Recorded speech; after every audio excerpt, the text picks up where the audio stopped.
This is the hometown of Zhou Ying, the famous, richest woman of the late Qing dynasty. Inside her family home, there are several treasures said to be priceless and extremely rare in the world. Let me quietly tell you, especially the bed where the owner of this house once slept, it hides some very clever secrets inside. Follow me. Today, I will take you into the Zhou family courtyard in Cixi, and together we will see how Zhou Ying went from a fragile widow to the goddaughter of Empress Dowager Cixi. Before we enter, we can see a pair of stone lions at the entrance of the Zhou family courtyard. In ancient times, many grand family courtyards placed lions at the gate. The word lion in Chinese also carries an auspicious meaning connected with descendants and family prosperity. It also had the meaning of guarding the house and protecting the family. Let's continue inside and take a look. After coming in, look here. There is a pair of mounting stones used for getting on and off horses. Ordinary families were not allowed to place these casually. I have visited many grand courtyards, but the mounting stones here are the most special. On three sides, three characters are carved: fortune, longevity, and happiness. Now here comes the key point. You can take a look.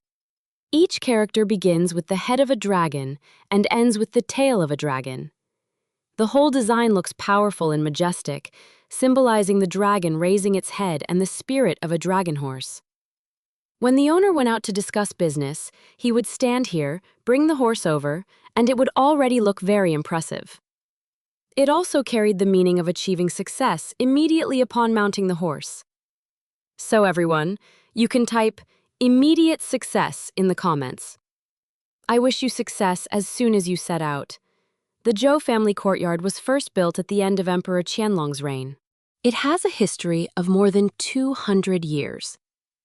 Now let's look at the panoramic view of the Zhou family courtyard. Everyone, take a look. Is this really just a courtyard? It is almost like a huge castle. And right now, our current location is only here. Look at this. What we are seeing is only the tip of the iceberg. Now let's look up. What are these golden things above? You can see that in the middle there is a geometrically transformed character for longevity. Around it, 5 bats are flying. This design is called 5 blessings surrounding longevity. The 5 blessings are: first, fortune; second, longevity; third, health and peace; fourth, virtue; and fifth, a peaceful natural end to life. At that time, gold was beaten into thin gold foil and then pressed and embedded onto the surface. It is extremely beautiful. Now let's look at the colored paintings on the Zhou family's doors. After more than 200 years, they are still well preserved. The colors are still clear and visible. But actually, this is still nothing. Later, when we go to their bedroom, it will definitely open your eyes. This is the main courtyard of the Zhou family. The overall layout is square and balanced, designed to gather energy and wealth. Water flows down from above, but it cannot flow directly out. It must turn around inside the courtyard first. This is called water returning to the pond. Finally, it flows into their backyard and then into their own fields. This is also called fertile water should not flow into outsiders' fields. Now look up again. There are many iron wires above. Their main purpose was to prevent people from climbing down from the roof to steal things. There were also many bells attached above. If someone touched them, they would ring with a ding-dong sound. At the entrance of the courtyard, there are stone pillar bases. Each one has a different pattern, and the carvings are extremely delicate. They carry the meaning of perfection in every way. In the backyard, there are 12 more of them. Let's go over and take a look. This side is even more exquisite. What do all these pillars represent? You will not find a second place like this anywhere else in China. The overall meaning is that all 12 months of the year can be complete and perfect. Now let's go to their living room and take a look. This is the living room of the Zhou family courtyard. Hurry and look. Back then, when guests came, the host would sit in the middle, and the guests would sit on both sides. They would drink tea while discussing business. Now look up at the 12 palace lanterns above. At night, they would be especially beautiful. Inside, there was even a small mechanism that could rotate back and forth to adjust the brightness of the lights. It was truly amazing. This is the rear building. It is divided into upper rooms and lower rooms. The upper room is a 2-story small loft. Upstairs was the place where the children were educated. The owner placed the bedroom below so he could monitor the children's studies at any time. Pay attention to this plaque. There are 4 large characters on it. Huai Gu Yue Xuan. This plaque was personally written by the owner of the house. It is nearly 200 years old, and it has now been included among China's famous plaques. Why did the owner name this place Huai Gu Yue Xuan? Because in one of Li Bai's ancient poems, he wrote that people today have never seen the moon of ancient times, but today's moon once shone upon the people of the past. Time flows away like running water. Hanging this here was also a way to remind his descendants to cherish time and study hard. As the old saying goes, all other pursuits are low, only studying is high. Come on, let's go and see just how exquisite their bed is. This was the place where the owner of the Zhou family slept. In ancient times, no matter how wealthy a family was, the bedroom they slept in would not be too large. The most fascinating thing here is this bed. Look at this area. There are colored paintings here. After more than 100 years, they have not faded. Look carefully. If I did not tell you, you might think they were just painted yesterday. The red color is cinnabar, very beautiful. The green color comes from turquoise. The blue color comes from lapis lazuli. These were all painted using powder made from natural gemstones.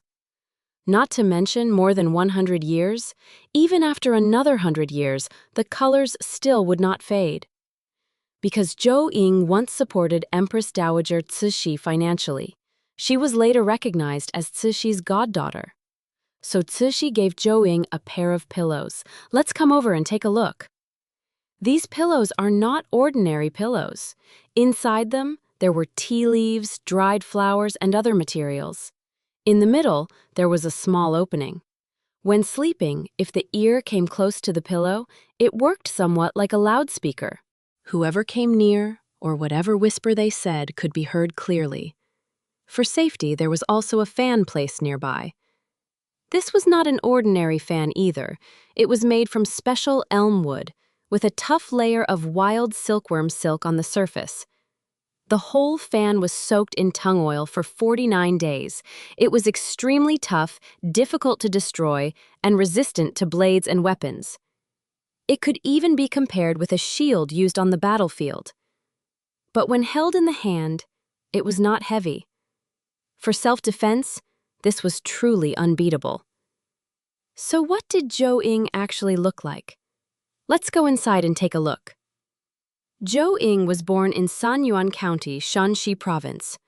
Her ancestors were wealthy salt merchants in Shanxi during the Ming and Qing dynasties. But by her father's generation, the family had declined. So during childhood, Ying lived through many poor and difficult days. However, she was extremely intelligent from a young age. Growing up in a merchant family atmosphere, she showed great talent for business, but her fate was full of hardship. After growing up, Ying married into the Wu family, a wealthy household in Anwu. Her husband was sickly, and not long after she married into the family, he passed away. Soon after the young master of the Wu family died, the elder master of the Wu family also passed away unexpectedly. At that time, Ying faced many difficulties: discrimination within the family clan, social pressure, and the extremely low status of women in feudal society. But at this moment, Ying bravely stood up and officially took over the Wu family's business. She appointed capable people to important positions. At that time, she provided pensions for elderly workers and introduced a year-end bonus system, which greatly encouraged employees' enthusiasm for work. She also reminded everyone that if the business made money, everyone should earn together. Under her efforts, the Wu family business quickly improved. At its peak, their business spread across the entire country. After becoming successful, Zhou Ying never forgot her roots. She not only founded schools and built water conservancy projects, but also opened grain warehouses many times to help the poor. In 1900, when Empress Dowager Cixi fled to Shanxi, Zhou Ying donated 100,000 taels of silver to support her. Later, when the country was facing crisis after the Boxer Protocol, Zhou Ying donated large amounts of silver again to help the nation through hardship. Because of this, Cixi recognized her as a goddaughter and honored her as a first-rank lady by imperial appointment. She was not only the richest woman of the Qing dynasty, but also a great philanthropist. A woman like this was truly remarkable. Follow me. In the next video, I will take you into the Wu family courtyard in Shanxi. Looking back at Zhou Ying's life, what makes her truly remarkable is not only her wealth, but her courage, wisdom, and sense of responsibility.